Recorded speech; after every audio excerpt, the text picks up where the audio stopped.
आज बनाउन आँट्दैछु म तरुलको सब्जी। बिउमा ल्याएको थियो तरुल, त्यो रहेको थियो। यता तरुल र आलु बोइल गरेँ, आलु हाल्दिनँ त्यति। अनि त्यहाँपछि आज चाहिँ म प्याजहरू हालेर बनाउँछु म सोच्दैछु। कराई गर्दै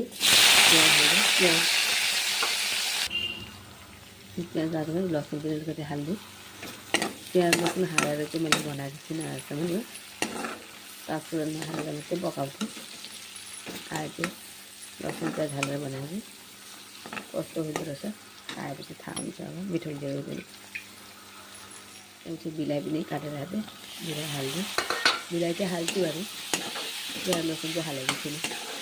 मिठै हुन्छ होला प्याज लसुन हाले पनि। बिलाइ पनि पाएको। अब यसमा तरुल हालिदिन्छु। बिहान हतार हुन्छ पाक्नुलाई।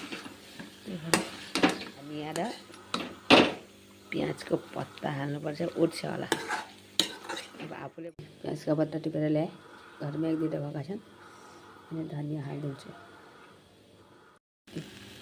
प्याजको पत्ता हालिदिएँ माथिबाट।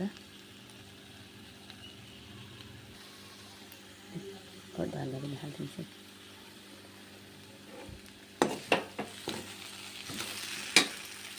त्यत्तिकै मजा आउँछ खानाले। मैले त त्यत्तिकै भाजेर झिकेँ। अनि घरका अर्का भातसित फेरि यस्तै खोज्नुहुन्छ नि त। त्यही भएर मैले मलाई झिकेर अनि हालिदिएँ अलिकति, बेसी हालेन। त्यो पनि मिठो लाग्छ यस्तो खाना पनि। तर मलाई चाहिँ त्यस्तो खाना मन लाग्छ, सर्दी लाग्छ, त्यही भएर यो पनि भयो रेडी। अनि भात पाक्दैछ।